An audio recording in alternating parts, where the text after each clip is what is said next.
आधा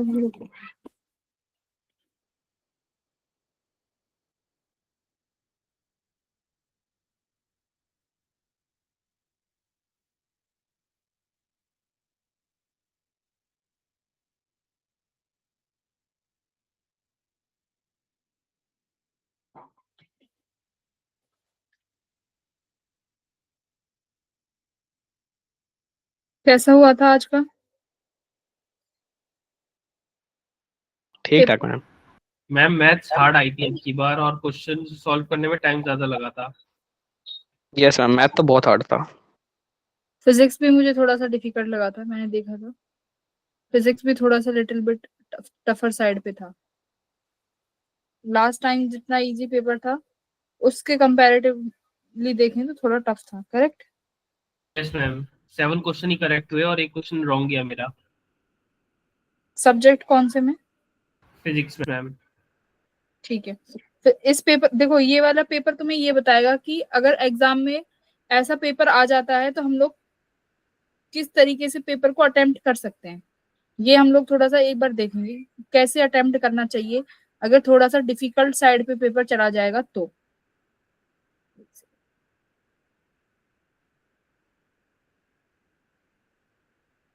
बच्चे ज्वाइन क्यों नहीं कर रहे हैं ये?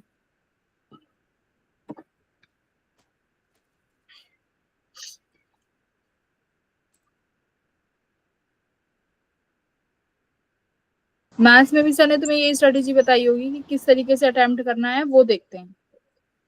Yes ma'am.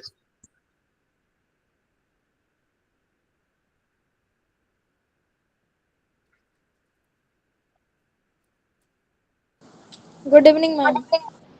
Good evening. कैसा गया प्रतिष्ठा आज का टेस्ट? मैम मैं टेस्ट अटेम्प्ट नहीं कर पाई। क्यों? कहाँ और थी आज? नानी का बहुत ज्यादा तबीयत खराब हो गया था तो मम्मी फोन लेकर वहीं चली गई थी। ठीक है, तो अगर अभी शाम को अटेम्प्ट करने का टाइम मिले तो कर लेना, लिंक्स तो ओपन रहेंगे ना। यस मैम, लेकिन मैम क्लास चलेगी ना।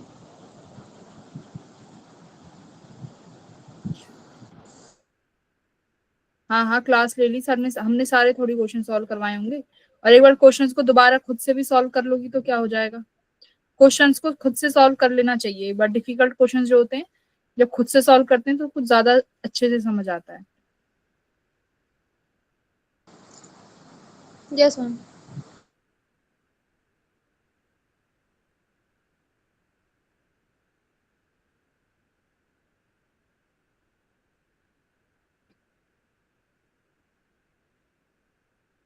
ठीक है, लेट्स बिगिन। स्टार्ट करते हैं। बहुत कम स्टूडेंट आए हैं भाई, मैंने ग्रुप पे मैसेज तो डाल दिया है। 1 मिनट वेट कर लेते हैं, 1-2 मिनट वेट कर लेते हैं।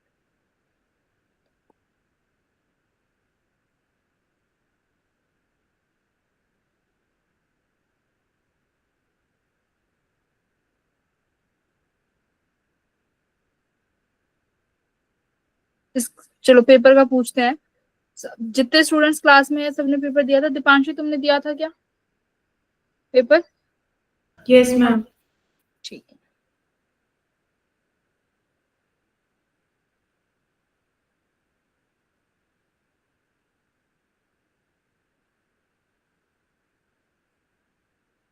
तो कुछ बच्चे लेट से ज्वाइन करते हैं फिर पर्सनली डाउट पूछते हैं कि मैम ये वाला क्वेश्चन समझा दो।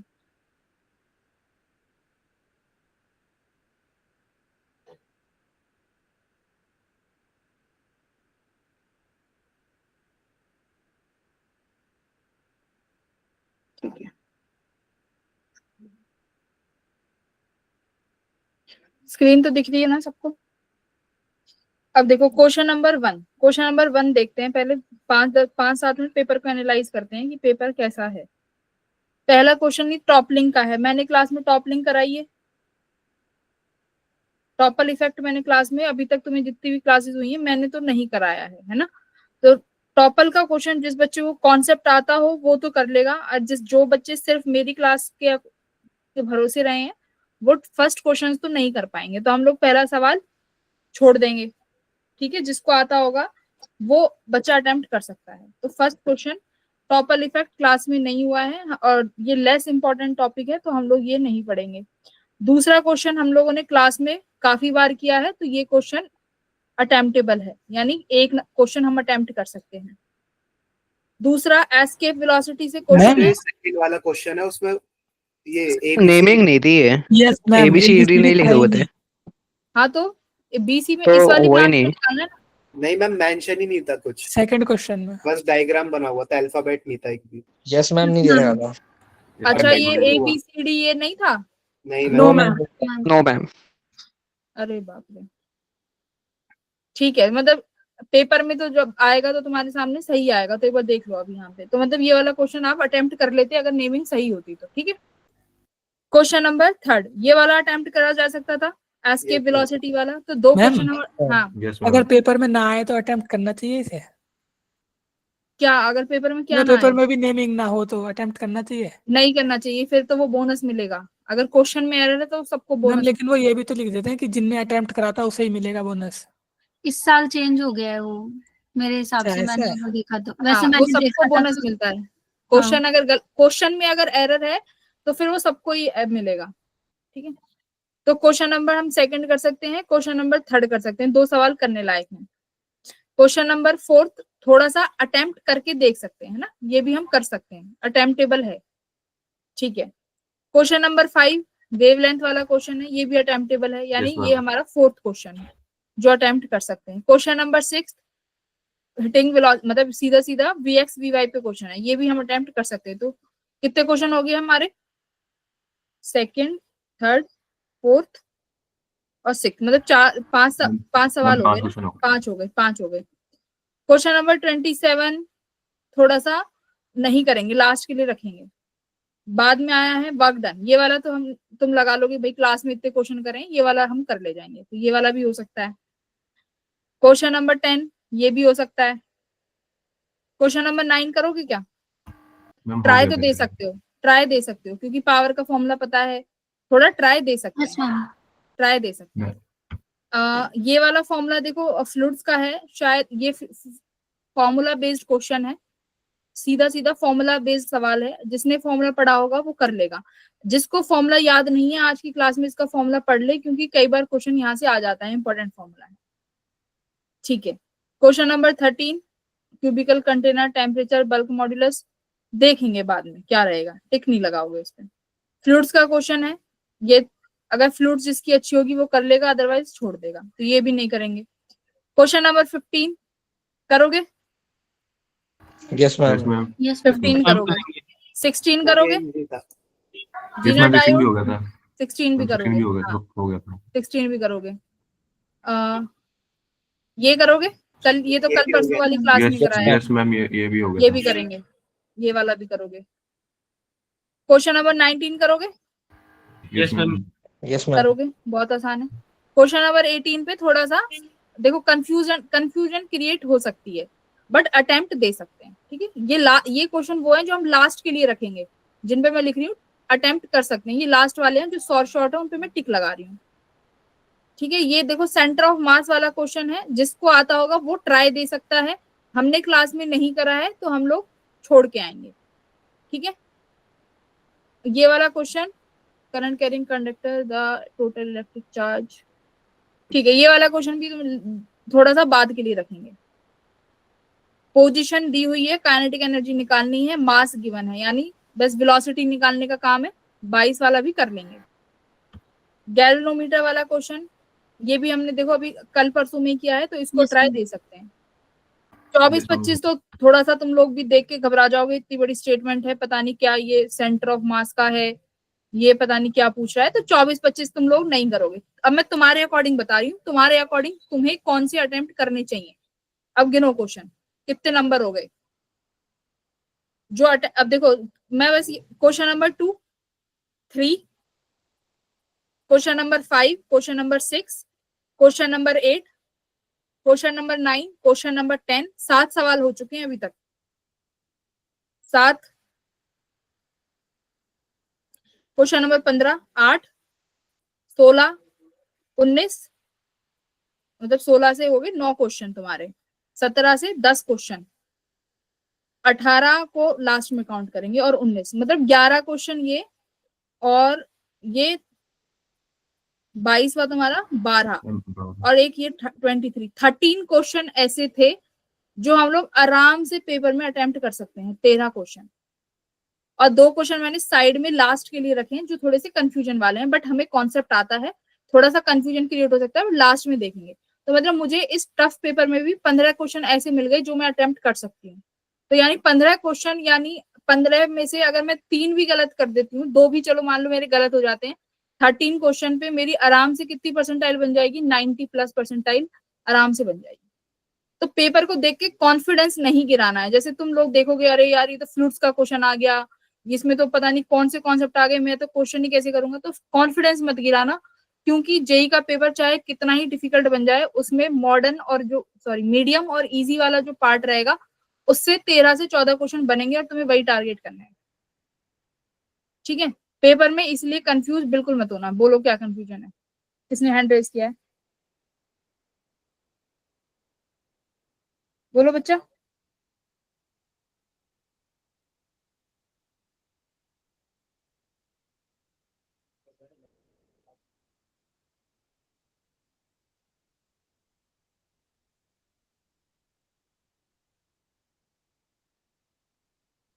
हाँ बोलो, आगे बढ़े, क्वेश्चन सॉल्व करें अब। Yes ma'am. ठीक है, क्वेश्चन नंबर 2 हो जाएगा। 1 तो नहीं कर रहे, देखो टॉपर वाला क्वेश्चन है, मैं ये नहीं करा रही, इसको छोड़ो। हम यही क्वेश्चन करेंगे जो हम लोगों ने अभी टारगेट करे हैं। क्वेश्चन नंबर 2 बताओ, इसको कैसे अटेम्प्ट करोगे, केवीएल लगाओगे, कैसे करोगे, सोच के बताओ, 1 सेकंड देखो और बताओ व्योम कैसे करे वो इसको। मैम मेरे से ये क्वेश्चन सॉल्व ही नहीं हुआ था सेकंड वाला।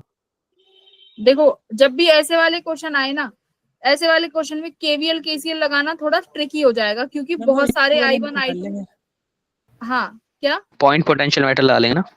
हाँ पॉइंट पोटेंशियल मेथड लगाओ, क्योंकि अगर केवीएल लगाने जाओगे तो बहुत इक्वेशंस बन जाएंगी और क्वेश्चन थोड़ा लेंथी हो जाएगा, टाइम टेकिंग, ठीक है। पॉइंट पोटेंशियल मेथड कैसे वर्क करता है ये अभी हम थोड़ा सा देखेंगे। देखो इस पॉइंट का पोटेंशियल 15 वोल्ट है, इसका भी 15 जाएगा, इसका भी 15 वोल्ट, इसका भी 15 वोल्ट और इसका भी 15 वोल्ट, इस पॉइंट का पोटेंशियल, ठीक है। ठीक है, अब जरा ध्यान से देखो, ये नेगेटिव टू पॉजिटिव एक बैटरी है, इसका मतलब करंट कैसे, करंट की डायरेक्शन यहाँ पर कैसी होगी, ऐसे I1, यहाँ पर भी करंट की डायरेक्शन कुछ ऐसी होगी I2, यहाँ पर भी कुछ करंट की डायरेक्शन ऐसी होगी I3, यहाँ पर भी यही डायरेक्शन होगी I4। देखो करंट की डायरेक्शन हमेशा ऐसे रखना, नेगेटिव टू पॉजिटिव, तो नेगेटिव में एंटर करेगा, पॉजिटिव से बाहर।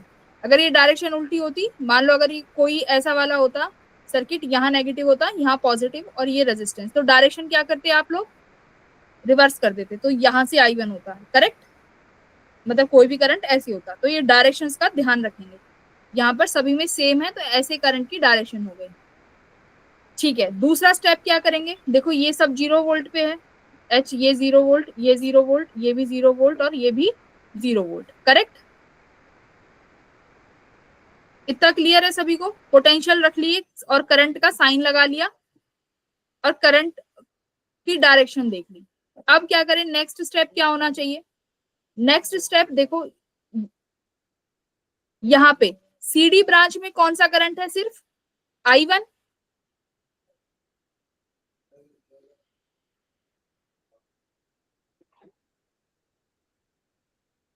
हाँ CD ब्रांच में कौन सा करंट है, सिर्फ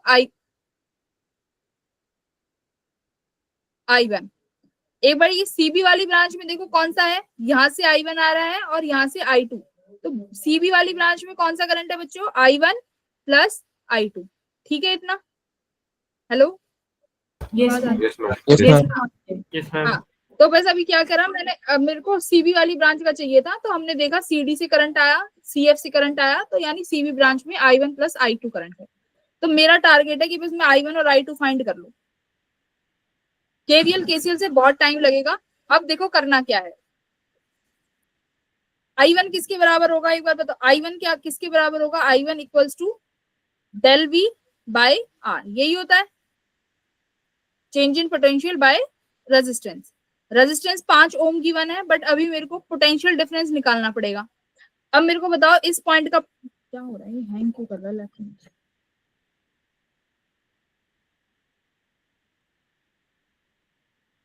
ये जो पॉइंट है, इस पॉइंट का पोटेंशियल बताओ। देखो यहाँ पे, क्योंकि मेरा रेजिस्टेंस यहाँ पे है, ये 0 वोल्ट पे है, तो यहाँ इस पॉइंट का इसको नाम दे देते हैं कुछ D dash.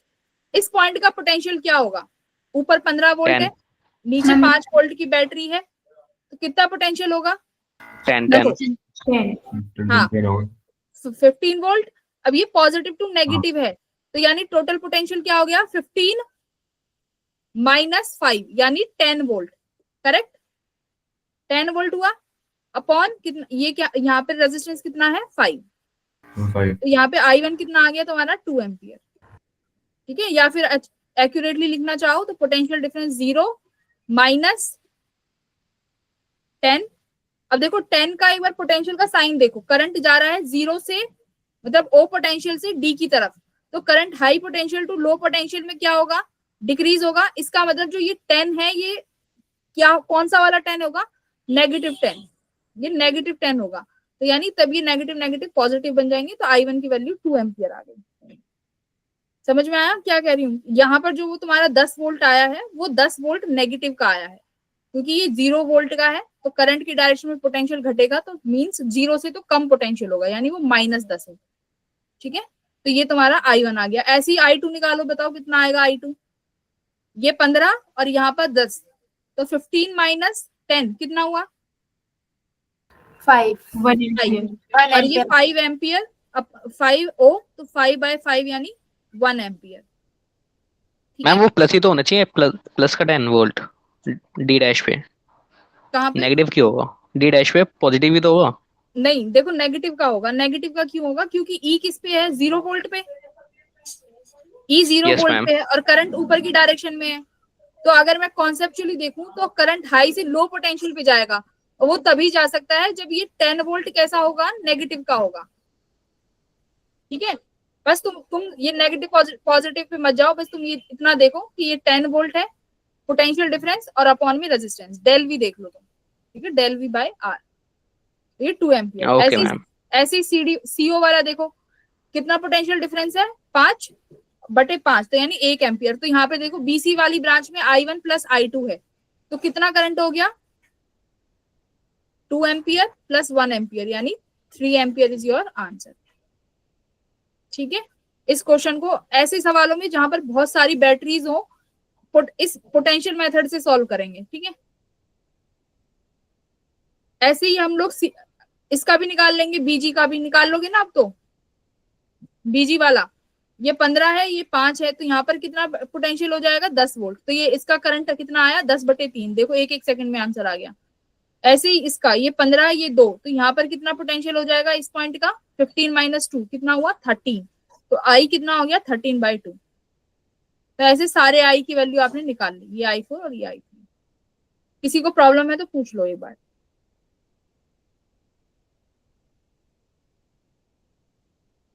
Potential method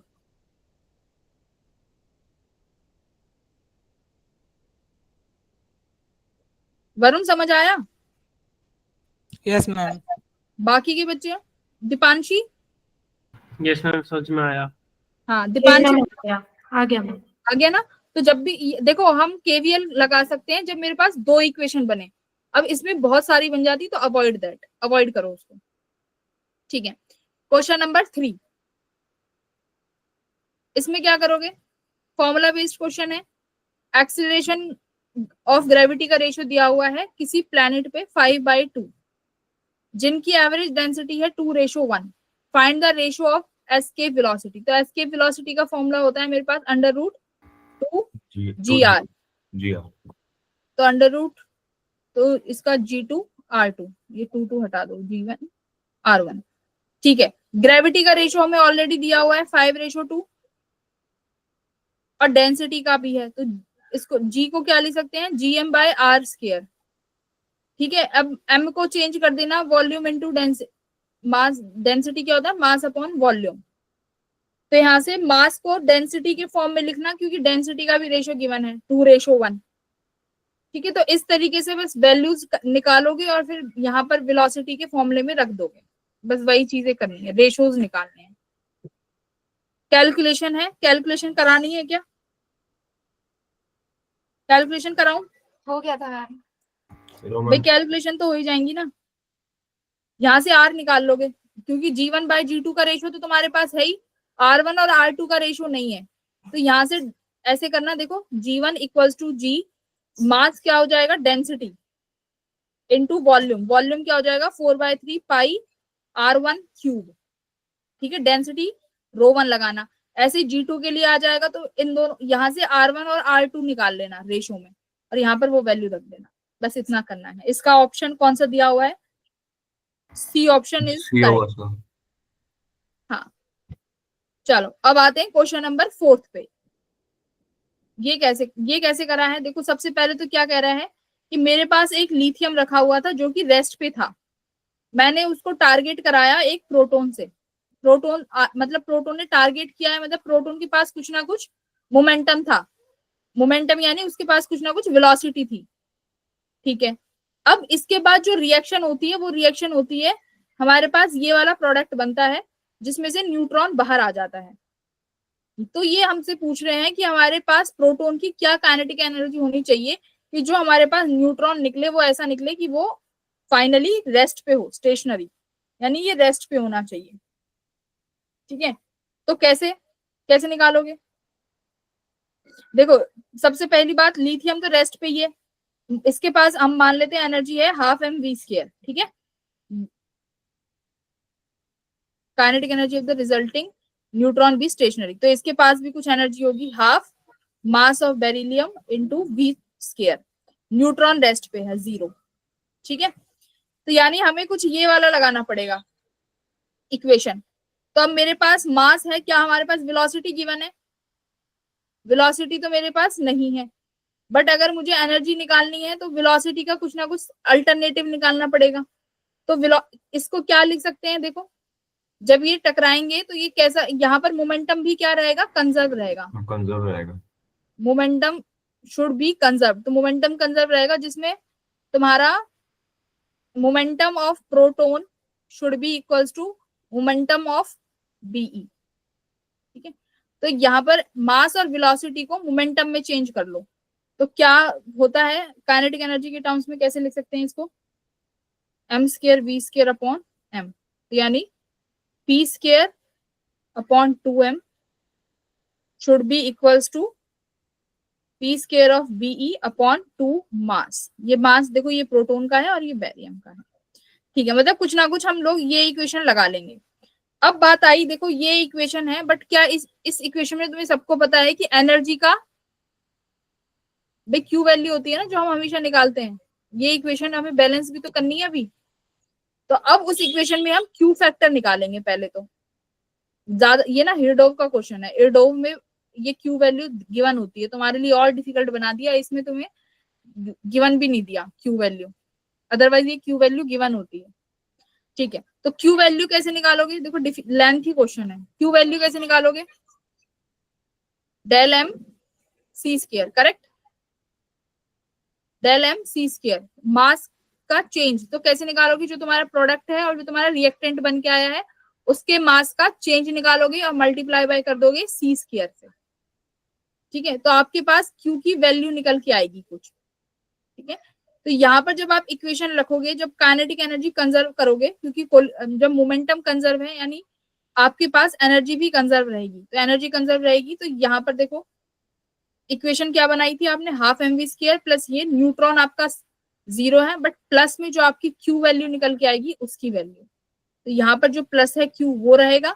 momentum देखो दोनों का सेम है, तो यहाँ पर आपको सिर्फ और सिर्फ प्रोटॉन का निकालना है, तो इस बीई वाले को चेंज कर दो, तो देखो P square P upon 2mp minus P square BE वाले को मैं पी लिख रही हूँ अपॉन 2m, मास तो इसी का ही रहेगा, इक्वल्स टू जो क्यू की वैल्यू आप निकालोगे, यहां से पी स्क्वायर पी कॉमन ले लो, 2 भी कॉमन ले लो, क्या बचेगा, अच्छा पूरा निकाल लो ये, तो यहाँ पे 1 बचा, पी स्क्वायर पी चला गया, यहाँ पर कितना बचेगा, मास ऑफ बीई और यहाँ पे मास ऑफ प्रोटॉन, देखो मैंने ये कॉमन ले लिया, पूरा जो प्रोटॉन की यूनिट थी ये बाहर ले ली, तो ये बची, और ये सारी वैल्यू किसके बराबर है, क्यू के, जो आप निकालोगे उस क्यू के बराबर है। अब देखो क्या क्या चीजें गिवन है, मास गिवन है, क्यू वैल्यू है, और मुझे ये निकालना है, बस यही तो वैल्यू निकालनी है, पी स्क्वायर बाई 2m, ये काइनेटिक एनर्जी तो है, काइनेटिक एनर्जी ऑफ प्रोटॉन, तो क्या हुआ, Q equals to kinetic energy of proton, और ये equation 1 minus mass of proton mass of ये जो भी है बी क्या है बेरिलियम है जो ये वैल्यू, तो Q की वैल्यू निकाल लोगे डेल mc स्क्वायर से, मास ऑफ प्रोटॉन गिवन है, मास ऑफ बेरिलियम भी गिवन है, और Q फैक्टर निकाल के बस काइनेटिक एनर्जी ऑफ प्रोटॉन जो पूछा था वो आप इजीली निकाल लोगे। ठीक है, यहाँ पे मेन कॉन्सेप्ट था कि यहाँ पर जब भी ये रिएक्शन होगी तो तुम्हारे पास मोमेंटम कंजर्व रहेगा, इस केस में कॉन्सेप्ट है कि जब इस वाली इक्वेशन में क्या कंजर्व रहेगा, मोमेंटम शुड बी कंजर्व, ये कॉन्सेप्ट था। ठीक है, मैम ये क्यू फैक्टर कैसे निकाले पर वो समझा दो। क्यू फैक्टर तो फॉर्मूला है ना हमारे पास, डेल mc स्क्वायर, यानी मास ऑफ प्रोडक्ट, जो तुम्हारा मास ऑफ, एक तो तुम्हारे पास प्रोडक्ट है और एक उसका रिएक्टेंट है, उन दोनों का डिफरेंस लेना है, उनके मासेस का, तो Q की वैल्यू निकल के आ जाएगी, बाद में उसको c स्क्वायर से मल्टीप्लाई कर देना, c क्या है, speed of light, 3 into 10 9 into 10 to the power 16। Okay ma'am. कैसे निकालते हैं भाई डेल m,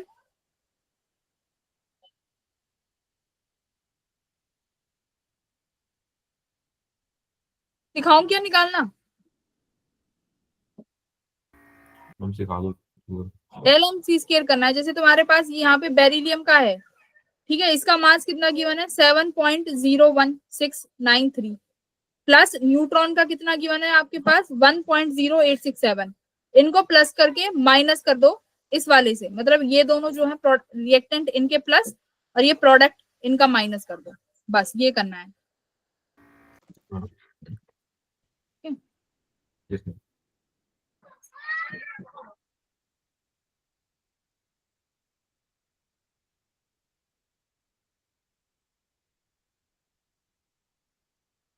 बताओ इस क्वेश्चन में कोई कंफ्यूजन है, लड़कियां बोलो क्या किया है मैंने,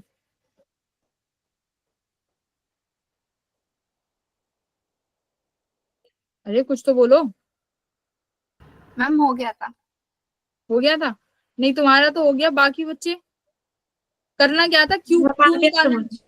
हाँ सुनो मेरी बात, सबसे पहला स्टेप हमें क्यू वैल्यू चाहिए, क्योंकि ये इक्वेशन अभी बैलेंस नहीं है, हम लोग क्यू वैल्यू निकालेंगे, क्यू वैल्यू आ गई, उसके बाद एनर्जी, लिथियम के पास तो एनर्जी है ही नहीं, मतलब काइनेटिक एनर्जी नहीं है, प्रोटॉन के पास हमने मान ली हाफ mv स्क्वायर, बट हमने देखा वेलोसिटी, तो वेलोसिटी का कोई तरीका ही नहीं है कि हम निकाल सकें, तो बट हमारे पास मोमेंटम है, तो हमने एनर्जी, काइनेटिक एनर्जी को मोमेंटम की टर्म्स में लिख दिया p स्क्वायर बाय 2m।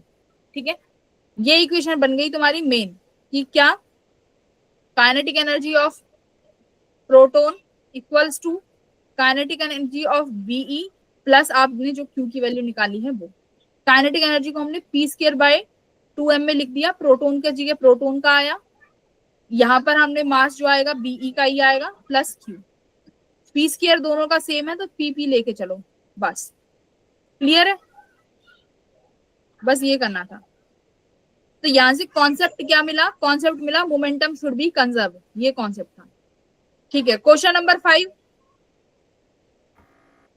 हो गया था मैम। हो गया था मैम। हाँ, बस फॉर्मूला बेस्ड क्वेश्चन है कि जब आपके पास मैक्सिमम काइनेटिक एनर्जी है फोटो इलेक्ट्रॉन की E, कब, जब आपके पास वेवलेंथ है लैम्डा, अब ये एनर्जी 4 टाइम्स हो गई है जब आपने वेवलेंथ को लैम्डा बाई 3 कर दिया है, तो वर्क फंक्शन बताओ, तो हमारे पास फोटो इलेक्ट्रिक इक्वेशन है, kinetic energy should be equals to energy minus work function. ठीक है। काइनेटिक एनर्जी E है इक्वल्स टू, ये कितना हो जाएगा, एनर्जी h न्यू होता है लैम्डा के टर्म्स में, hc बाय लैम्डा माइनस 5। एक इक्वेशन ये हो गई, दूसरी बन जाएगी 4e equals to hc lambda by 3 minus 5। ये इक्वेशन 2, इन दोनों इक्वेशन को डिवाइड कर देना, ठीक है। बाकी फॉर्मूला बेस्ड है, 5 की वैल्यू निकल के आ जाएगी। क्वेश्चन नंबर 6 क्या कह रहा है? क्वेश्चन नंबर 6, एक मोबाइल फोन को आपने ड्रॉप करा दिया किसी ट्रेन की विंडो से। अब वो ट्रेन एक्सीलरेट भी कर रही है भाई, मतलब ट्रेन जो है वो एक्सीलरेट कर रही है 1 मीटर पर सेकेंड से। ट्रेन को अभी सिर्फ चले हुए 20 सेकेंड ही हुए हैं, यानी इससे पहले ट्रेन जो है स्टेशन पे रेस्ट में खड़ी हुई थी। अब जब यहां से आपने फोन को ड्रॉप करा तो उस फोन की वेलोसिटी क्या होगी? तो देखो फोन के पास दो वेलोसिटी होंगी, vx और एक vy। vx कौन सी वेलोसिटी होगी? जो उसको कहां से मिली है? ट्रेन से। हाँ, क्योंकि ट्रेन x डायरेक्शन में है। देखो ट्रेन x डायरेक्शन में चल रही है, तो ट्रेन वाली वेलोसिटी उसको vx से मिलेगी। और vy कौन सी मिलेगी? जो उसने टाइम लिया है, ये 2 मीटर का जो टाइम लिया है ना चलने में, ऊपर से नीचे आया है, तो उस 2 मीटर में कितना डिस्टेंस ट्रेवल करेगी, वहां से उसको vy मिलेगा। तो देखो vy निकालो, vy equals to 20 initially velocity in y plus 2gh, यहां से निकाल सकते हैं। इनिशियल y वेलोसिटी तो 0 थी, फॉर्मूला ये लगाया v square minus u square equals to 2gh, ये इक्वेशन ऑफ मोशन है। इनिशियली y में कोई वेलोसिटी नहीं थी, क्योंकि सिर्फ वो कैसे गिरा था, हॉरिजॉन्टल वेलोसिटी से गिरा हुआ है, प्लस 2g, हाइट कितना है 2, तो कितना आया ये आपके पास 40। तो v स्क्वायर y आया हमारे पास 40 मीटर पर सेकेंड, ठीक है। vx निकाल लोगे, v स्क्वायर x, तो पहले vx के लिए हमें क्या निकालना पड़ेगा? ट्रेन की वेलोसिटी की। ट्रेन की वेलोसिटी कितनी थी जब आपका जो पार्टिकल है जब वो ड्रॉप हुआ था, तो ट्रेन की वेलोसिटी चाहिए। तो ट्रेन की वेलोसिटी कितनी है भाई? 20 सेकंड में v equals to u plus 80। Initially train rest पे थी, एक्सीलरेशन 1 थी, 20 सेकंड उसको हो गए थे चले हुए, यानी जब फोन जिस इंस्टेंट पे गिरा आपके पास जो वेलोसिटी थी ट्रेन के पास वो थी 20 मीटर पर सेकेंड। अब मेरे को बताओ, जब फोन ड्रॉप होगा क्या उसकी vx वेलोसिटी चेंज होगी? हॉरिजॉन्टल वेलोसिटी चेंज होगी? नहीं होगी, हॉरिजॉन्टल वेलोसिटी वही रहेगी, क्योंकि हॉरिजॉन्टल में कोई भी रिटार्डिंग फोर्स नहीं है। तो फाइनल वेलोसिटी क्या हो जाएगी? Under root of v square x plus under root of v square y। Common concept से क्वेश्चन आया है, ठीक है। तो सीधा सीधा ये वाला फॉर्मूला आप लगा लेना। चलो क्वेश्चन नंबर 7। मैम इसका आंसर भी बता दो क्या आएगा। इसका आंसर की में देखना पड़ेगा, इसका आंसर क्या है? 22। अच्छा, काइनेटिक एनर्जी निकालनी है, वेलोसिटी के बाद हाफ mv स्क्वायर भी करना पड़ेगा, ठीक है। काइनेटिक एनर्जी है तो हाफ mv स्क्वायर कर लेना। इसका आंसर है 22 जूल। यस मैम, यही आ रहा था। Very good. अब देखो क्वेश्चन नंबर 7। क्वेश्चन नंबर 7 में क्या किया है?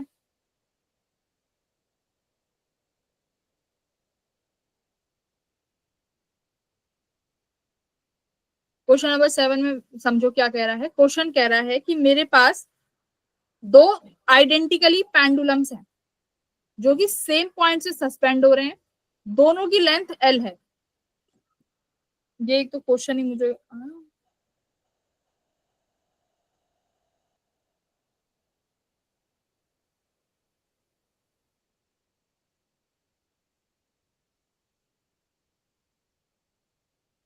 अच्छा, बीटा बड़ा है, बीटा इज ग्रेटर। बीटा अगर ग्रेटर है तो ये वाला कुछ, ये दोनों सेम नहीं होंगे। देखो अभी तुम्हें ये सेम पॉइंट पे दिख रहे हैं ना, बट एक्चुअली में अगर बीटा, देखो अभी क्वेश्चन समझते हैं क्या कह रहा है। दो आइडेंटिकल पेंडुलम है, सेम पॉइंट ऑफ सस्पेंशन से सस्पेंड किया हुआ है, दोनों की लेंथ बराबर है। अब क्या बोल रहा है, लेकिन एंगल जो है वो अलग अलग है। बीटा जो है बड़ा है अल्फा से, रेस्ट से रिलीज करे गए हैं। पहले तो यही देखो कि आपके पास बीटा बड़ा है, तो बीटा जब बड़ा होगा तो कुछ इस तरीके से नहीं होगा, यानी ये लेंथ जो है ये थोड़ी सी ऐसे लगेगी और ये ऐसे लगेगी, क्योंकि इसने ये एंगल इसका ज्यादा है। बताओ ए पॉइंट और बी पॉइंट कुछ ऐसा होना चाहिए। Yes ma'am. ठीक है, अभी थोड़ा सा क्लियर नहीं बना है डायग्राम।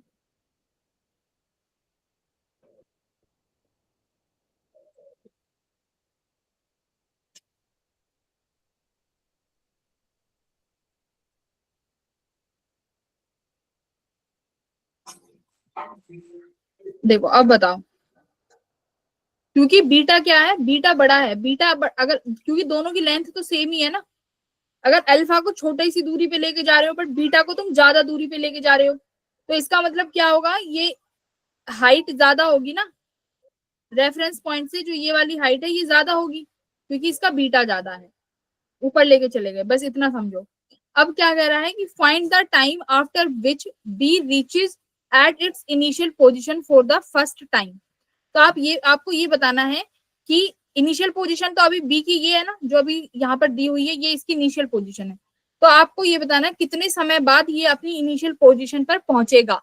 सपोज करो कोलिजन इलास्टिक है और दोनों पेंडुलम सेम प्लेन में मूव कर रहे हैं, बताओ क्या होगा। सोचो, ए पेंडुलम आया यहाँ से और यहाँ से बी पेंडुलम आया, क्या टाइम अलग अलग होगा, पहले तो मुझे ये बताओ।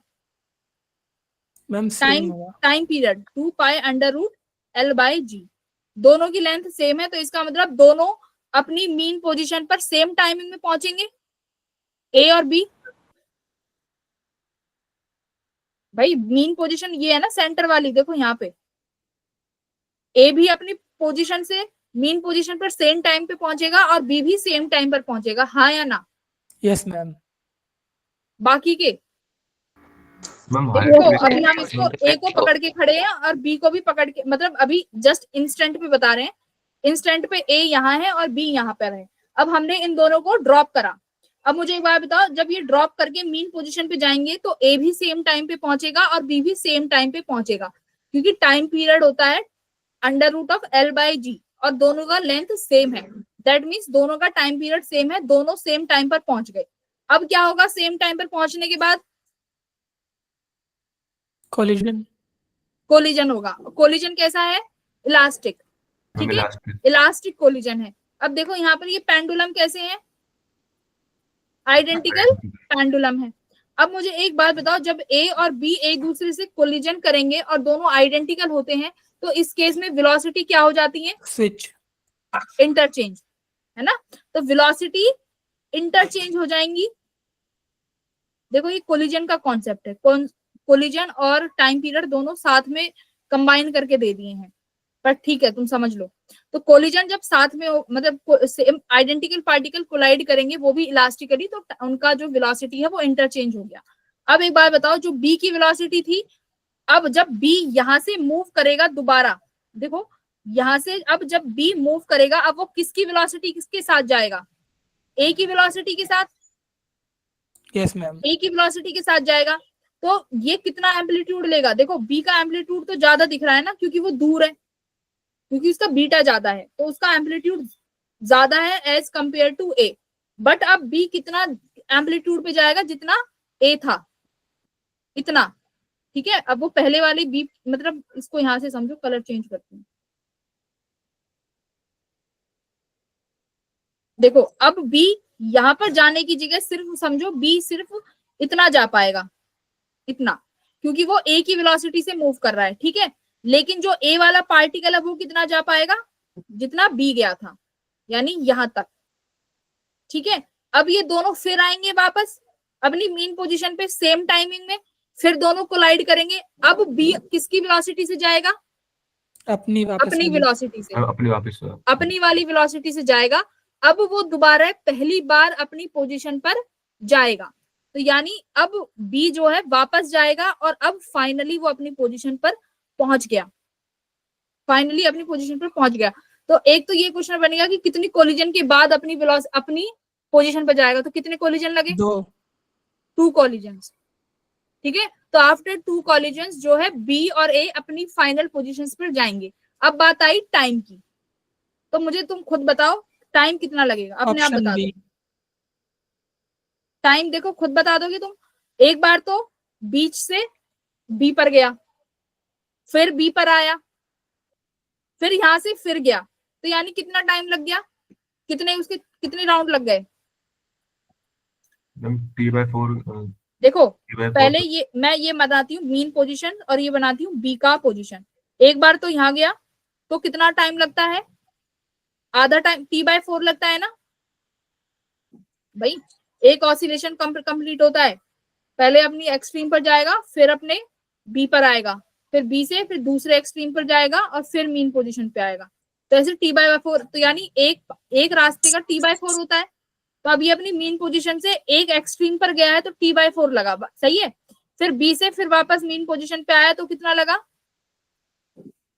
T/4। अच्छा सुनो, पहले तो ये वापस आया था ना यहाँ पर और फिर ये वापस गया था T/4, और ये फिर वापस आया, फिर सेकंड कोलिजन हुआ और सेकंड कोलिजन से फिर गया, फिर T/4 लगा। तो यानी 4 बार T/4 हुआ, तो ऐड करके कितना बन गया T। तो टाइम पीरियड कितना रहेगा, सेम, बी ऑप्शन। 2π√L/G। ठीक है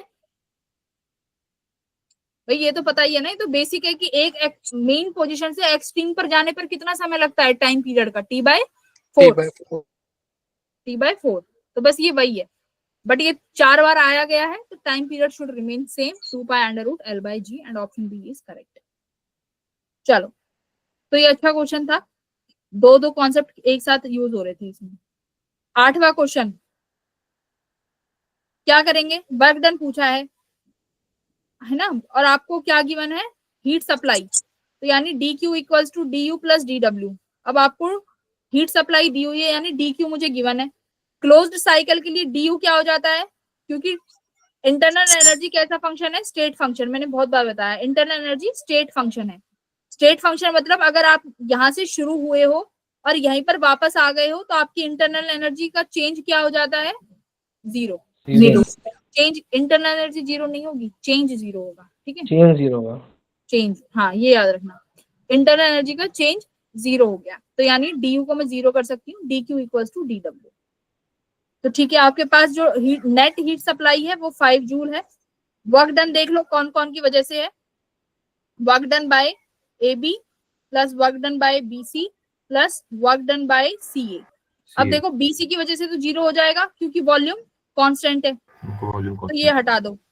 AB की वजह से तो निकाल लोगे PdV करके, तो वर्क डन बाय AB कितना हो गया PdV, तो C work done by CA निकल जाएगा, ये 5 जूल भी है। ठीक है, ये इक्वेशन से इजीली ये क्वेश्चन भी सॉल्व हो जाएगा। क्वेश्चन नंबर 8वां कर दिया होगा ना ये, अगर जिसने नहीं करा ना, गलत नहीं होना चाहिए। ऐसे क्वेश्चन अगर गलत करोगे फिर तो देखो भगवान ही तुम्हारा जेई क्लियर करा सकता है। अगर क्वेश्चन नंबर 8 अगर गलत करके आया ना कोई, और क्योंकि ये वाला हर मॉक में पेपर, हर मॉक में एक सवाल तुम्हारा ये ग्राफ बेस आता है, इजी था। क्वेश्चन नंबर 9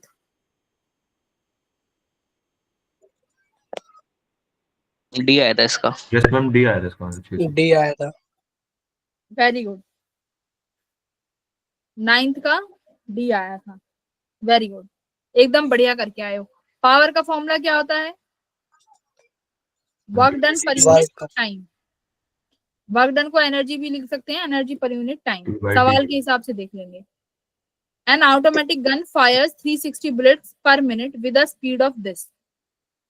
तो यानी एनर्जी निकाल सकते हैं हम हाफ mv² करके। यस मैम, एक ही निकल जाएगी फिर उसको 360 से मल्टीप्लाई कर देंगे।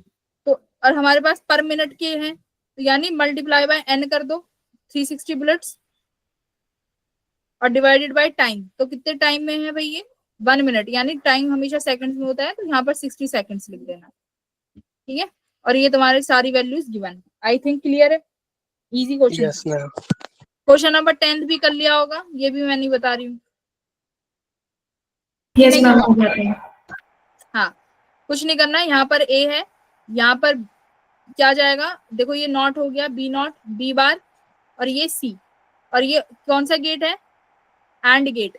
तो एंड गेट क्या करेगा, B बार डॉट C, डॉट प्रोडक्ट कर देगा। यहाँ पर क्या हो जाएगा, डॉट, यहाँ पर ये और गेट है, और गेट क्या करता है, एडिशन। तो ये क्या बनाएगा, A plus B dot C। Clear है? अब ये इसका भी नॉट है, यानी इसका बार हो जाएगा। हाँ, अब इसका भी बार, तो ऑप्शन नंबर C। हाँ, क्वेश्चन नंबर 11 बताओ। मैम Crash रियल और मैम अपेरेंट डी आ रहा था, डी। करा था। मैम ये देखो नहीं मैंने ये करना, क्रैश मैं कोर्स में तुम्हें कराया है कि पहले हमें डिस्टेंस लिखना आता है तो हम डिस्टेंस लिखेंगे। जब भी वेलोसिटी में क्वेश्चन आए, ये एपरेंट वेलोसिटी में, मैंने तुम्हें एपरेंट डिस्टेंस निकालना बहुत अच्छे से सिखाया है और उसको टाइम के साथ डिफरेंशिएट कर देंगे। बस डिफरेंशिएट कर दो। तो एक बार देख लो, हमारे पास ये वाटर है, इस वाटर में कहीं पे हमारी फिश है, ठीक है, और यहाँ पर हमारा ये बर्ड है जो कितनी दूरी पर है, 3 मीटर, ठीक है। ये पानी का रिफ्रैक्टिव इंडेक्स 4/3 है। चलो, अब पूछा क्या है, देखो एपरेंट वेलोसिटी इसकी, बर्ड की है ना, बर्ड की वेलोसिटी, तो हम बर्ड की वेलोसिटी पूछी है विद रिस्पेक्ट टू फिश, तो यानी मैं लिखूंगी apparent position of bird with respect to fish, correct. तो कैसे लिखेंगे, XB प्लस XF, हाँ या ना, relatively, relative motion, relative distance लिखना है ना, रिलेटिव। तो जो पूछा है वेलोसिटी, ऐसे ही मैं डिस्टेंस निकालूंगी कि apparent distance of bird as seen by fish, तो क्या होगा XB प्लस XF, तो ये मैंने रिलेटिव मोशन लिख दिया। अब बताओ बर्ड का डिस्टेंस कितना है, हमेशा डिस्टेंस लेते हैं इंटरफेस से, तो ये मेरा इंटरफेस है, यानी बर्ड का दूरी कितना है इंटरफेस से, मैम 3 मीटर्स।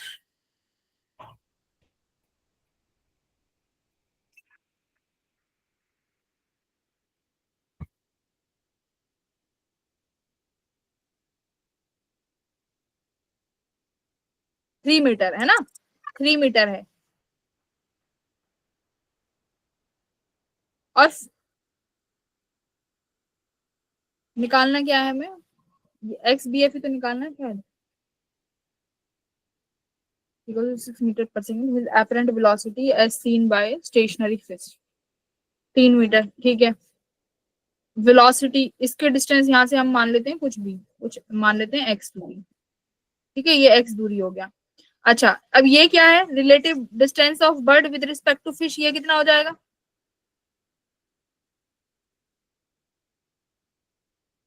रिलेटिव पोजीशन निकालो, D dash upon D equals to mu of observer upon simple वाला ऑब्जेक्ट वाला, है ना।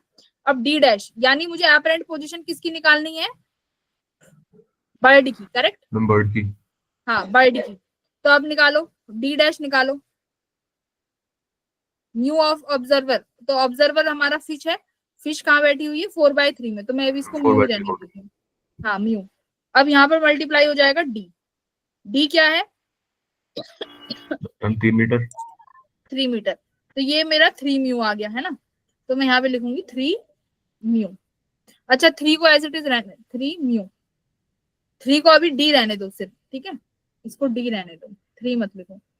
डिस्टेंस ऑफ बर्ड, तो mu distance of bird equals to 3 plus x, क्यों करा, क्योंकि मुझे अभी डेरिवेटिव करना है, अब इसका डेरिवेटिव कर दो, करना, mu distance of bird by dt equals to 3 plus dx by dt। अब x क्या है, फिश का डिस्टेंस, क्या फिश मूव कर रही है, नो मैम। फिश मूव नहीं कर रही, तो dx बाय dt तो 0 हो गया, 0 हो गया।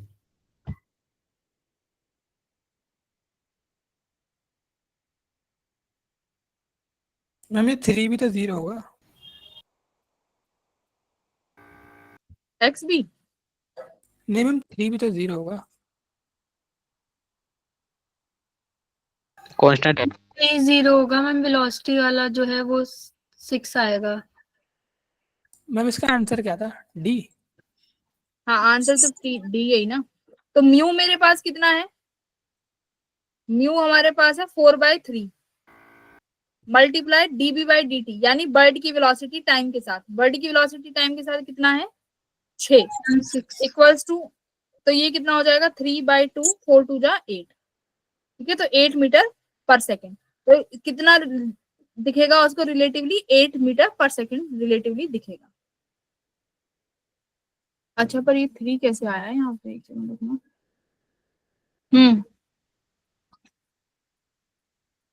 कुछ तो कर दिया यहाँ पे। डिफरेंशिएट कर। हाँ, डिफरेंशिएट किया है ना। टाइम के साथ इसका डेरिवेटिव भी जीरो हो जाता है क्या किसी कांस्टेंट टर्म का? Yes yes ma'am. Ma'am.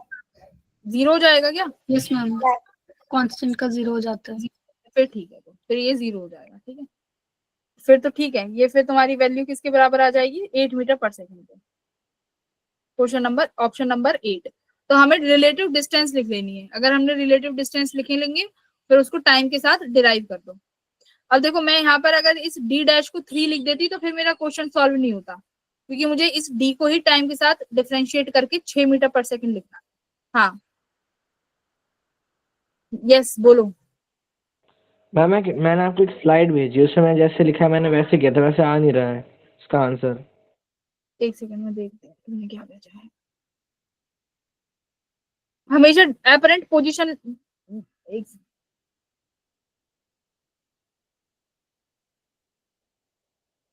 Apparent position आपने निकाली।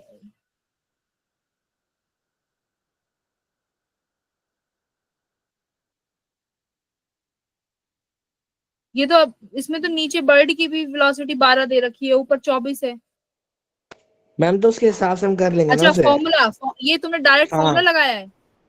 हाँ। बट ये देखो ना, इस वी एपरेंट है, ये एपरेंट वेलोसिटी किसकी है, किसके रिस्पेक्ट में है, क्या है, ये कुछ गिवन नहीं है मैम ना इसमें जैसे डायरेक्ट। क्वेश्चन में मैम दे रखा है ना, उस तरीके से कंडीशन बना लेंगे, फिर तो हम लगा सकते हैं ना फॉर्मूला वाला।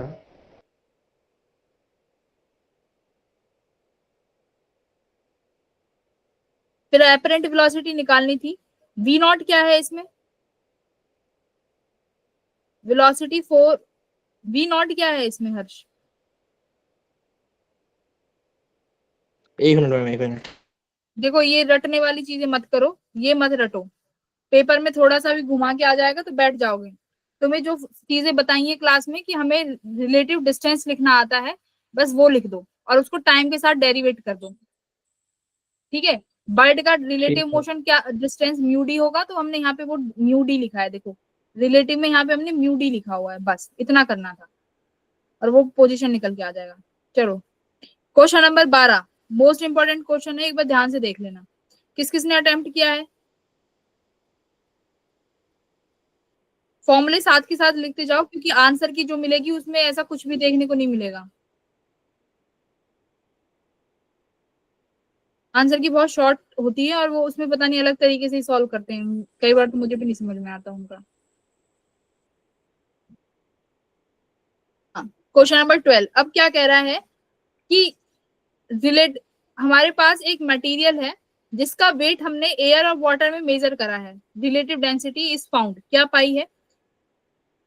एयर में उसका इतना पाया गया है और वाटर में इतना। तो हमें रिलेटिव डेंसिटी ऑफ मटेरियल निकालनी है कि कितनी होगी विद एरर। ठीक है, तो पहले बात तो रिलेटिव डेंसिटी किसी भी मटेरियल की कैसे निकालते हैं, फॉर्मूला क्या है?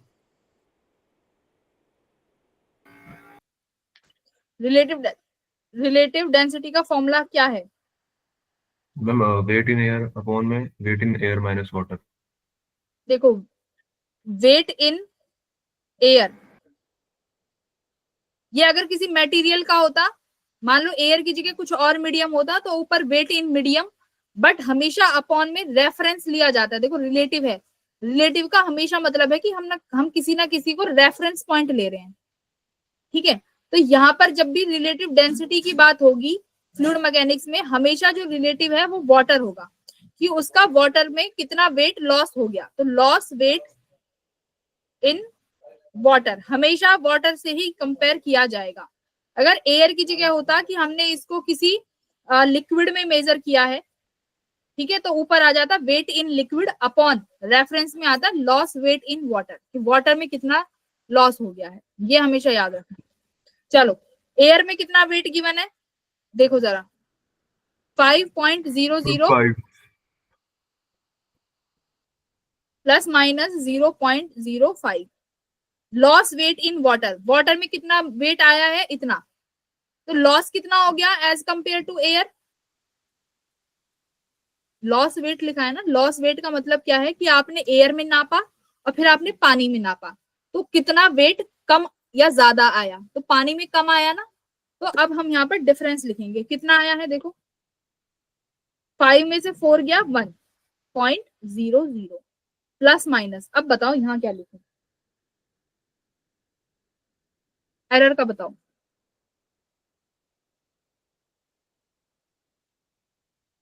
देखो लॉस यानी मुझे माइनस करना है कि पानी में कितना लॉस हो गया as compared to air. Simple mathematics से माइनस कर दो, 5 में से 4 घटाया 1 आया। अब ये बताओ 0.05 वाला क्या लिखूं, प्लस माइनस।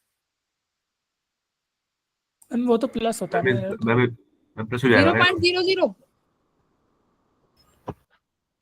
मैम 0. मैम 0.1 नहीं हो जाएगा, प्लस हो जाएगा हाँ यस हाँ, ma'am 0.1 very good very good. Error, error हमेशा चाहे प्लस करो या माइनस करो, एरर ऐड ही होती है ना। मुझे करना Yes, बेशक माइनस है, मुझे माइनस करना है, बट एरर को ऐड ही करेंगे। Very good. तो यहाँ पर ये कितना बनेगा आपका, प्लस माइनस 0.1। ठीक है, ये हमारी रिलेटिव डेंसिटी आ गई। बट अभी देखो हमें एरर निकालना है कि रिलेटिव डेंसिटी में भी एरर कितना आया है। तो देखो ये क्या आया मेरा, डेंसिटी इक्वल्स टू, ये क्या ऊपर ऊपर क्या है, वेट इन एयर, यानी एयर में जब मैंने मेजर किया तो उसके वेट में कितना एरर आया, 0.005 का। ठीक है, और जब मैंने वाटर में मेजर किया, मतलब जो लॉस इन वाटर है उसमें जो एरर आया वो कितना आया है, 0.1 का। 0.1 का। अब हमें एरर निकालना है, एरर कैसे निकालेंगे, डेल ये ना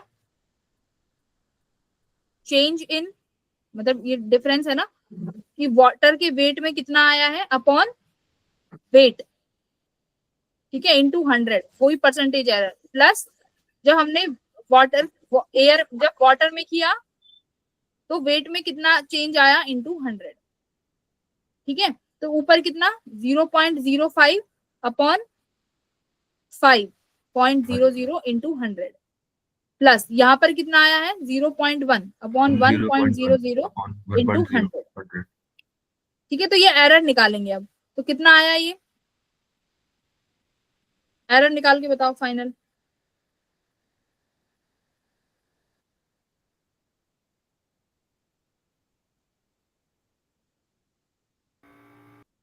मैम ये तो मैम 1 हो जाएगा, 1 प्लस 0.1 इंटू 100 हो जाएगा। कितने परसेंट आ रहा है ये, देखो इसको भी तो लिखोगे, 11% आ रहा है। तो अपॉन आ रहा है 11। 11 देखो ये मैंने बस इसका रिलेटिव निकाला, ये रिलेटिव डेंसिटी रो तो आ गई, बट अब मुझे इसका एरर भी निकालना है, तो डेल रो बाय रो किया है। तो डेल रो बाय रो के लिए मुझे इस वाटर का और मतलब एयर का वेट और वाटर का वेट, इनका भी वो लेना पड़ेगा रिलेटिव। तो बस इसमें कितना एरर था 0.5, तो ये इस कितने में आया 5 में, तो बस रिलेटिव एरर निकाल दिया। अब ये परसेंटेज एक बार चेक कर लेना कितना आएगा। परसेंटेज 11 आया। 11 आ रहा है, यस मैम। तो 11%। ठीक है, तो हमारे पास 11% का एरर आया है, तो हमारे पास ऑप्शन में option number A, ma'am option A हो जाएगा। A option. तो बस एक फॉर्मूला है रिलेटिव डेंसिटी का, weight in air upon loss weight in water. ठीक है, ऊपर कुछ भी हो सकता है, जरूरी नहीं एयर हो, कोई भी लिक्विड दे सकते हैं, कोई भी मीडियम दे सकते हैं, बट नीचे आएगा लॉस वेट वाटर का। ये 11% हो गया। 14 बहुत लेंथी है, अभी थोड़ा रहने देते हैं। क्वेश्चन नंबर 15, पहला क्या कह रहा है, क्या मैग्नेटिक फील्ड सोलेनॉइड की नंबर ऑफ टर्न्स पे डिपेंड करती है, बिल्कुल करती है, ट्रू। क्या वायर की करंट पे डिपेंड करती है, बिल्कुल करती है, ट्रू। क्या डायामीटर पे भी करती है, नहीं करती। तो option number first and second. ठीक है, जीनर डायोड, क्या जीनर डायोड ऐसा होता है कि हमारे पास ये जीनर डायोड है, यहाँ पे यहाँ एक लोड रेजिस्टेंस होता है हमेशा सर्किट में, और यहाँ पर हम एक सीरीज में रेजिस्टेंस लगाते हैं और यहाँ हमारी वोल्टेज होती है। इस तरीके का सर्किट होता है हमेशा। अब इन्होंने क्या बोल रहे हैं ये कि जीनर डायोड के पास एक वोल्टेज ऑपरेट हो रही है, मतलब यहाँ पर एक वोल्टेज है। अब वो वोल्टेज स्टेबल नहीं है, इसीलिए तो जीनर डायोड यूज करते हैं। अगर वोल्टेज स्टेबल होगी तो जीनर का यूज ही क्यों करेंगे, क्योंकि जीनर का काम है वोल्टेज को एक कांस्टेंट वोल्टेज सप्लाई करना, यही तो जीनर का काम है। ठीक है, तो ये वोल्टेज फ्लक्चुएट कर रही है, कितने से कितने फ्लक्चुएट कर रही है, ये फ्लक्चुएशन आ रहा है 120 से 180 वोल्ट का, सुनना ध्यान से। बट जीनर कितने का कांस्टेंट सप्लाई कर रही है, 110 वोल्ट। यानी जीनर के पास जो वोल्टेज है वो कितनी है, 110 वोल्ट। इसका मतलब लोड रेजिस्टेंस पे भी कितनी वोल्टेज रहेगी, 110 वोल्ट सेम रहेगी, क्योंकि पैरेलल में है। तो यानी लोड रेजिस्टेंस पे 110 वोल्ट का वोल्टेज आ रहा है। अब क्या, और लोड के पास करंट कितना है, 250 मिली एम्पियर। अब क्या कह रहा है, if the maximum current is equally shared between the load and the Zener diode. इसका मतलब जो करंट है, जो यहाँ से करंट आ रहा है आई, देखो यहाँ पे वोल्टेज है तो करंट तो यहीं से निकलेगा, बैटरी से जब करंट निकलेगा तो आधा करंट जीनर में चला गया, आधा लोड में चला गया, इसने ये बोला है। तो आपको लोड रेजिस्टेंस और सीरीज रेजिस्टेंस की वैल्यू फाइंड करनी है। लोड रेजिस्टेंस क्या, तो आपने कर ही लिया, V equals to I are.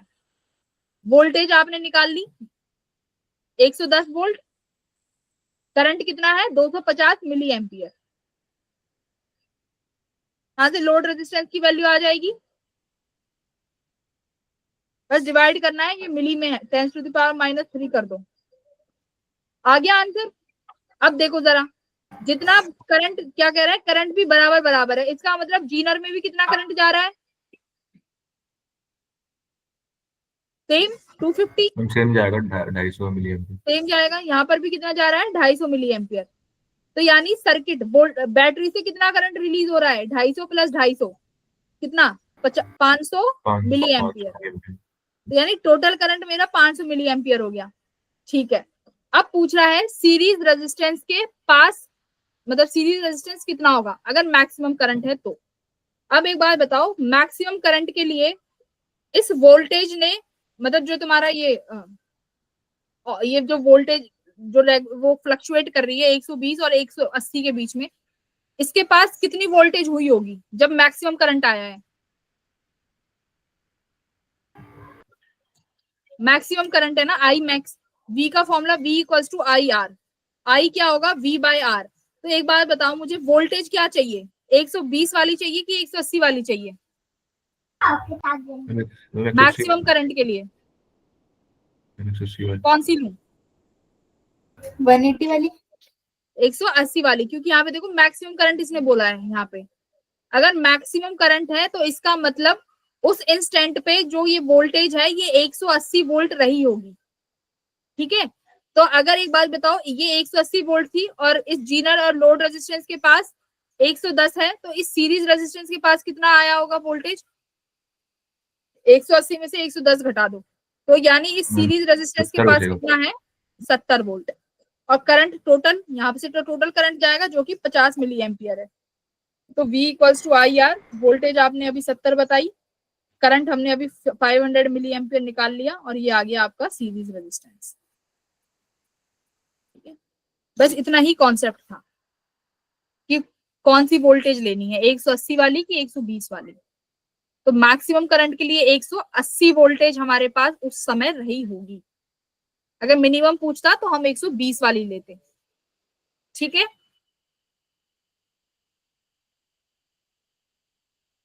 देखो जीनर वाले क्वेश्चन आ जाते हैं, और जीनर के क्वेश्चन ऐसे ही सॉल्व होते हैं कि जितना जीनर के पास वोल्टेज है उतना ही लोड रेजिस्टेंस के पास वोल्टेज होगी। ठीक है, अब जो सर्किट में जो टोटल वोल्टेज जो बाहर लगी हुई है बैटरी, उसमें से माइनस कर दो, वो तुम्हारी सीरीज की रेजिस्टेंस के पास वोल्टेज आ जाएगी। इस तरीके से ही सॉल्व होते हैं ये सवाल। क्लियर है मैम? बी और डी ऑप्शन सेम नहीं है?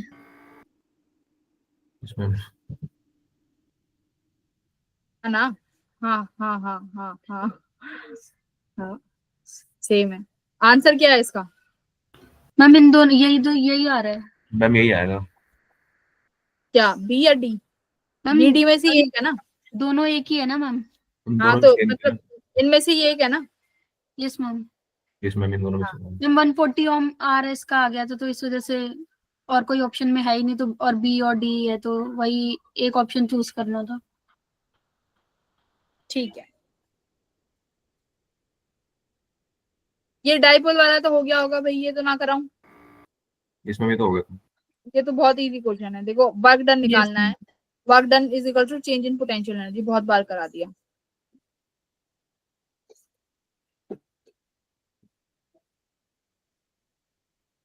तो पेपर में ऐसे देख के कि अगर इतना पेपर लगे कि भाई ये तो मैंने पढ़ा ही नहीं है, तो पेपर को देख के घबराना नहीं है। 10 सवाल तो किसी भी हालत में आसानी से बन जाएंगे, और 10 क्वेश्चन करके जब पेपर से बाहर निकलो तो खुश होके निकलना। 10 क्वेश्चन बहुत होते हैं, ठीक है। अब 18 क्वेश्चन, 18वां बताओ क्या करके आए हो। मैम इसका बी लिखा था। हाँ ठीक है, बी करके आए हो तो सही है। देखो क्या है, एक बार क्वेश्चन एक बार पढ़ लेते हैं, कॉन्सेप्ट इंपॉर्टेंट है। हमारे पास दो ऑब्जेक्ट हैं जो कि एक फ्रिक्शनलेस सरफेस पे रखे हुए हैं। ऑब्जेक्ट जो 1 है इसका मास जो है वो बहुत ज्यादा है, और जो ऑब्जेक्ट 2 है इसका मास जो है वो छोटा है।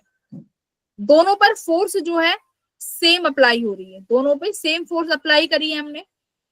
बट जैसे ही हम फोर्स को रिमूव कर देते हैं, फोर्स के रिमूव होने के बाद ये कितना एक्सीलरेट होते हैं, after it accelerate over a distance d। मतलब कि फोर्स लग रही है, जैसे ही डिस्टेंस d कवर कर लेते हैं हम लोग फोर्स को रिमूव कर देते हैं। दोनों सेम डिस्टेंस तक चले हैं और दोनों में d डिस्टेंस तक F फोर्स अप्लाई किया गया है। जैसे ही फोर्स को रिमूव किया जाता है तो क्या होगा बताओ। दोनों सेम डिस्टेंस d चले हैं, दोनों पे सेम फोर्स F लगा हुआ है, ठीक है। अब कंपेयर करना है काइनेटिक एनर्जी और मोमेंटम में। अब काइनेटिक एनर्जी कैसे रिलेट कर सकते हैं, देखो फॉर्मूले पे जाओगे तो हाफ mv², और मोमेंटम में भी mv है। तो अब काइनेटिक एनर्जी पे कैसे जाओगे। Ma'am F dot D S. Done निकाल लेते हैं ना, वर्क डन तो दोनों के लिए सेम होगा। एफ डॉट हाँ, डी एक्स। वर्क डन, देखो वर्क डन क्या है, वर्क डन का फॉर्मूला है FD। तो दोनों बॉक्स जो है सेम डिस्टेंस चले हैं, दोनों पर सेम फोर्स लगाया गया है, तो मतलब दोनों पर जो हमने वर्क किया है वो वर्क क्या है, सेम है। हमने सेम वर्क अप्लाई किया है। तो वर्क एनर्जी थ्योरम क्या कहती है, work done equals to change in kinetic energy. तो यानी अगर वर्क डन सेम है तो दोनों बॉक्स की काइनेटिक एनर्जी क्या रही होगी, सेम रही होगी। तो काइनेटिक एनर्जी सेम है, बट मोमेंटम को अगर काइनेटिक एनर्जी में लिखें तो क्या आएगा 2m/e, ठीक है। तो यानी मोमेंटम जो है हमारा मास पे डिपेंड करता है, तो जिसका मास ज्यादा उसका मोमेंटम ज्यादा, यानी ऑप्शन बी इज करेक्ट, ठीक है। तो वर्क डन से निकालेंगे कि वर्क डन होता है फोर्स इनटू डिस्टेंस। तो दोनों बॉक्स पे same force for the same distance, that means work done is same. चलो 19वें सवाल पे आओ, फटाफट बता दो। Ma'am B. Ma'am B B. Option. Ma'am B होगा इसका तो। वेरी गुड, बहुत इजी है ना, इजी था। 19th को 20 को तो रहने ही दो, 21 को भी रहने दो, 22 तो हो ही गया होगा, सिर्फ तुम्हें इंटीग्रेशन करना है। सॉरी क्या निकालना क्या है, काइनेटिक एनर्जी, हाँ डिफरेंशिएशन करेंगे, हम डिफरेंशिएट करेंगे ना। डिफरेंशिएट करेंगे क्योंकि x गिवन है, v निकालना है, तो dx/dt करेंगे जो कि हमारी वेलोसिटी हो जाएगी। फिर हमारा क्वेश्चन नंबर 23 कैसे होगा। एक गैल्वेनोमीटर है जिसका रेजिस्टेंस G है, उस गैल्वेनोमीटर को हमने एमीटर बना दिया जिसका शंट रेजिस्टेंस R है। If the ratio of heat dissipated through the galvanometer and the shunt is 3:4। देखो अब मैंने हीट डिसिपेटेड का फॉर्मूला तुम्हें उसी दिन कराया था क्लास में। क्या होता है, दो फॉर्मूले बताए थे, जल्दी बोलो। हीट का या हीट लॉस का फॉर्मूला क्या है, heat is equal to I² RT और V²/R into T। Heat loss के ये दो फॉर्मूले कराए थे उस दिन, I² RT और V² RT। अब एक बात बताओ मुझे, इस पैरेलल केस में कौन सा फॉर्मूला अच्छा रहेगा लगाना। मैम सेकंड वाला। सेकंड वाला, क्योंकि वोल्टेज सेम है। तो बस हीट डिसिपेटेड यानी H1/H2 through the galvanometer and the shunt. तो पहले मैं गैल्वेनोमीटर का लिखती हूँ, तो वोल्टेज देखो across galvanometer upon resistance of galvanometer into T multiply by V square of shunt upon में रेजिस्टेंस ऑफ शंट, ठीक है, इंटू टी। तो टाइम से टाइम कट गया, वोल्टेज से वोल्टेज कट गया, तो H1 bye H2 equals to किसके बराबर आ गया, RS बाय RG, ठीक है। तो रेजिस्टेंस कितना हो जाएगा इनका, हीट डिसिपेटेड कितना है 3/4। ये क्या हो गया, रेजिस्टेंस ऑफ गैल्वेनो, ये ऊपर शंट है तो यही तो मुझे निकालना, इसका R है और इसका ये G हो गया, तो R किसके बराबर हो गया 3G/4। तो ये तो 8 बना दिया इसने, तो यानी ऊपर ये 6 हुआ होगा, 6 आएगा आंसर। 6 हुआ होगा, है ना। तो यानी K की वैल्यू 6 आ गई, ठीक है। तो देखो मैं तभी कहती हूँ जो छोटे छोटे फॉर्मूले बताए जाते हैं ना क्लास में, कहीं भी काम आ जाते हैं। तो हीट डिसिपेटेड का ये फॉर्मूला यहाँ पर काम आ गया, ठीक है। तो ऐसे हमने देखो तुम्हारे, अब हमने 13 सवाल सॉल्व कर लिए हैं, और वही 13 सवाल जो तुम्हें कॉन्सेप्ट पहले से पता थे, 13 नहीं 15। और ऐसा कोई भी कॉन्सेप्ट नहीं है कि तुम कह दो कि मैडम नहीं कराया है। तो इसीलिए 15 क्वेश्चन, जो जितना कॉन्सेप्ट कराया है उससे भी तुम 15 सवाल निकाल लोगे। बाकी एक बार मैं 24 और करा देती हूँ। वैसे तो 24 भी इजी है, इसलिए करा रही हूँ क्योंकि ये तुमने करा हुआ है। थोड़ा सा एक बार देख लो, क्वेश्चन करा हुआ है इसलिए करा रही हूँ। मैम एक दूसरा वाला क्वेश्चन था जिसमें बीसी पूछ रखा था, बीसी से करंट, लेकिन उसमें बीसी ब्रांच ही नहीं लिखी थी। यस करा मैम, दिया यशवीर, मैंने वो क्वेश्चन करा दिया, लेट आए, क्वेश्चन में मैम करा दिया स्क्रीन मैंने, नहीं रहा था। करा दिया वो मैंने, तुम लेट आए हो। मैम आपने करा दिया, मैंने देखा, मैं था तब, लेकिन ये ABC ना मेंशन नहीं था क्वेश्चन में। हाँ ठीक है, अब एरर देखो हो जाते हैं, पर हमें कॉन्सेप्ट आना चाहिए, तो हमने सीख लिया। तो ठीक है, अब क्वेश्चन नंबर 24 और देख लो। बाकी मैं तुम्हें आंसर शीट मिल जाएगी, जिसको अगर कोई कॉन्सेप्ट आता हो, जैसे यहाँ पे बर्नौली थ्योरम और इक्वेशन ऑफ कॉन्टिन्यूटी से सॉल्व हो जाएगा, ज्यादा टफ नहीं है। 14th क्वेश्चन, 14th का यस मैम। भाई आंसर तो एक बार चेक कर लो आप, क्या था, मैं एक बार मैं खुद ही बता देती हूँ।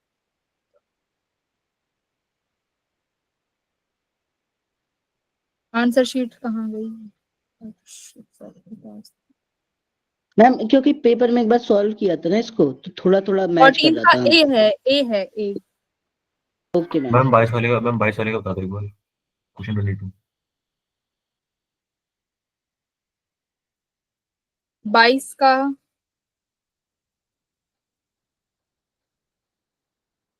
16 जूल है, 22 का 16 okay ma'am, thank you. 16 joule, ठीक है। हाँ तो अभी एक बार अपने क्वेश्चन नंबर किस पे आ जाते हैं, 24 पे। ये भी क्यों करा रही हूँ, क्योंकि ये एनर्जी कंजर्वेशन का सवाल है और हमने एनर्जी कंजर्वेशन करा हुआ है, थोड़ा सा करा हुआ है, ये इसलिए करा रही हूँ क्लास में। तो जरा देखो सवाल क्या कह रहा है कि एक पॉइंट चार्ज प्लस क्यू है जो कि ए पे रखा हुआ है, ये फिक्स है, ठीक है। बट एक स्मॉल रिंग है बी पर जिसका मास m है और वो स्लाइड कर रहा है, ठीक है। हमने उसको इंस्टेंट पे टेंजेंशियल वेलोसिटी दी है v, ठीक है। वो डायमेट्रिकली अपोजिट है a के, तो आपको बताना है कि डिस्टेंस ऑफ क्लोजेस्ट अप्रोच पे भी जो उसका डिस्टेंस है कितना रहेगा r। मतलब जब ये इसके पास डिस्टेंस जाएगा घूम के, या तो ऐसे या जैसे भी, इसके पास जो क्लोजेस्ट डिस्टेंस होगी वो भी कितनी रहेगी, distance of approach. Closest distance of approach कैसे बनेगा, मान लो ये चार्ज यहाँ है, यहाँ पर आ जाता है, अच्छा यहाँ दिया हुआ है ना क्यू, तो यानी ये वाली हो गई इनकी r, distance of closest approach, ये हटा दो, ठीक है। तो यानी इन दोनों चार्जेस के बीच में जो क्लोजेस्ट डिस्टेंस होगी उसका रेडियस जो है, डिस्टेंस जो है वो r है। तो आपको बताना है कि force applied by the wire track on the ring just after the release. तो ये बताओ कौन से फोर्स की बात कर रहा है, एक बार ये वायर है ना जो ये प्लस क्यू चार्ज बी पे रखा हुआ है, ये एक रिंग है, तो ये रिंग जब इस सरकमफ्रांस पे घूमेगी तो कितना फोर्स अप्लाई करेगी, तो कौन से फोर्स की बात हो रही है, नॉर्मल की, नॉर्मल फोर्स की तो बात हो रही है। तो यानी आपको नॉर्मल फोर्स निकालना है, ठीक है। अब जरा अब एनालाइज करते हैं, ये इंस्टेंट पे पूछ रहा है, जरा अब बताओ मुझे यहाँ पर कौन कौन से फोर्सेस एक्ट कर रहे हैं, ये प्लस क्यू, ये प्लस क्यू, एक तो Fe करेक्ट, इलेक्ट्रिक फोर्स, और यहाँ पर बच्चों एक कौन सा फोर्स होगा? Normal force. बोलो, नॉर्मल फोर्स लग रहा होगा यहाँ पे। तो गए क्या सारे जने? Hello, yes ma'am. Yes ma'am. देखो मैं ये क्वेश्चन, देखो ये क्वेश्चन मैं इसलिए करा रही हूँ क्योंकि तुम्हें इसका कॉन्सेप्ट पता है। जिसके तुम्हें कॉन्सेप्ट नहीं आते मैंने वो क्वेश्चन छेड़ा भी नहीं है, तो देख लो इसको।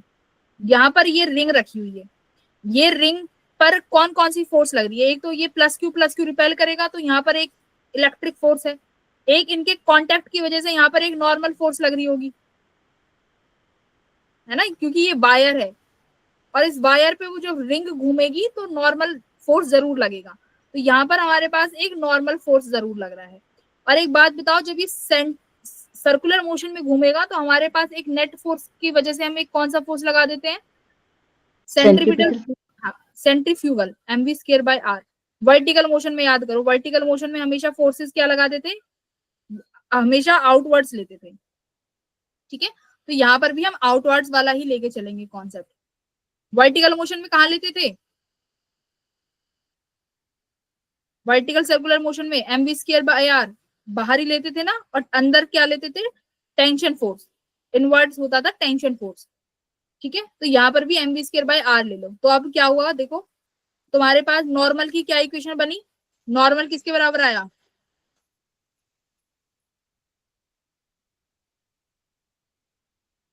Normal equals to Fe plus mv²/r, यही आया क्या? ये तुम्हारी नॉर्मल की इक्वेशन बन गई, ठीक है। अब हमारे पास वेलोसिटी तो है ही नहीं, इलेक्ट्रोस्टैटिक फोर्स तो चलो है। अब कैसे निकालेंगे? देखो यहाँ पर लगेगा अब एनर्जी कंजर्वेशन, ठीक है। अब एनर्जी कंजर्वेशन लगा दो, यानी इनिशियल पॉइंट पे और जब वो फाइनली क्लोजेस्ट अप्रोच पे पहुंच गया, तो U initial plus kinetic energy initial equals to U final plus kinetic energy final. देखो मैं यहाँ पर एनर्जी कंजर्व क्यों कर रही हूँ? क्या फ्रिक्शन अप्लाई हो रहा है यहाँ पे? Is there any friction? No friction नहीं है ना, स्मूथ सरफेस है। तो जब भी हमारे पास कोई भी रिटार्डिंग फोर्स नहीं होता है तो हम एनर्जी कंजर्वेशन यूज कर लेते हैं। अगर यहाँ पे फ्रिक्शन होता तो मैं वर्क एनर्जी थ्योरम यूज करती। ये बेसिक है, मैंने क्लास में बताया है कि अगर मेरे पास कोई भी रिटार्डिंग फोर्स नहीं है तो वर्क हम एनर्जी कंजर्वेशन यूज करेंगे, और अगर हमारे पास फ्रिक्शन होगा तो वर्क एनर्जी थ्योरम। तो मेरे लिए ये सुटेबल है, हम कर रहे हैं। ओके, पोटेंशियल एनर्जी बताओ जरा, इनिशियल कितनी है? के क्यू स्क्वायर अपॉन डिस्टेंस कितना है दोनों चार्जेस के बीच में? कितना है? 2r। तो 2r, ठीक है।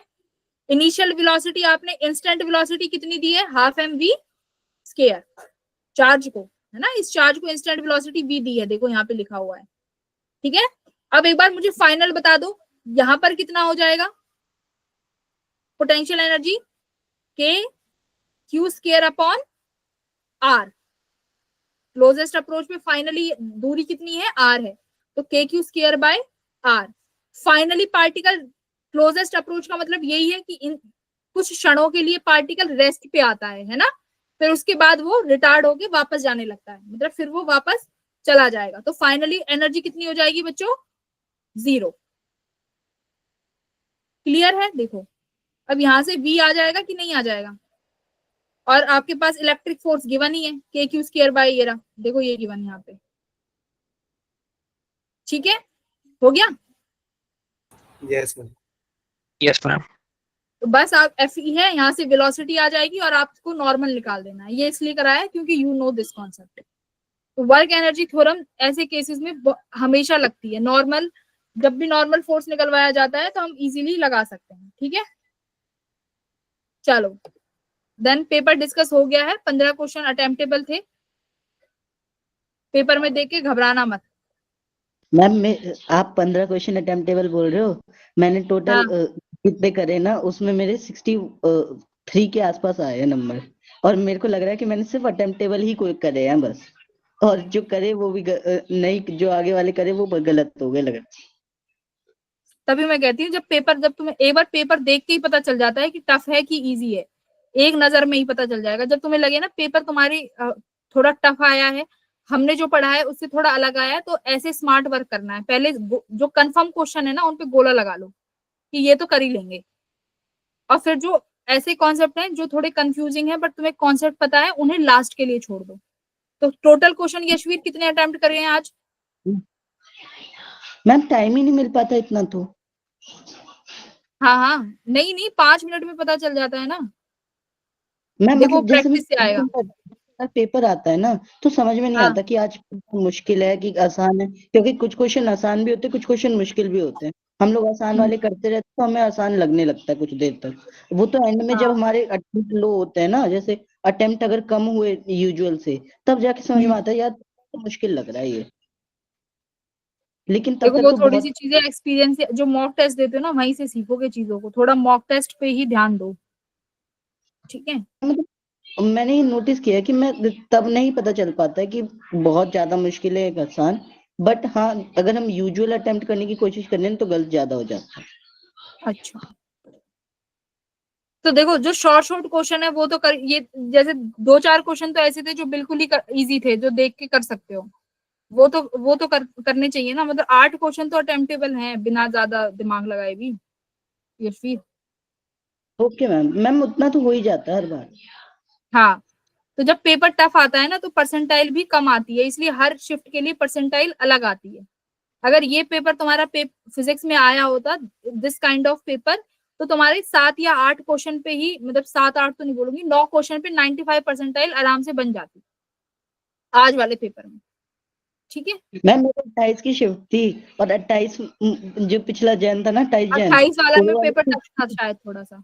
मैम 28 जैन मॉर्निंग का पेपर सबसे टफ था, और मुझे तब हाँ, समझ में नहीं आया था कि ये टफ है कि आसान है। मुझे नहीं नहीं, जितना वो समझ में पेपर टफ था। उस हिसाब से मैंने करा, और उसमें गलती हो गई थी काफी। हाँ,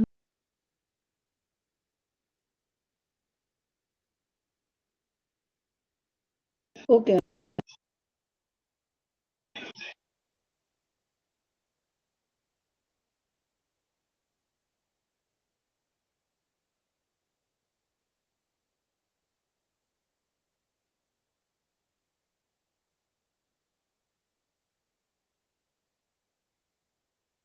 good evening ma'am. Bye ma'am.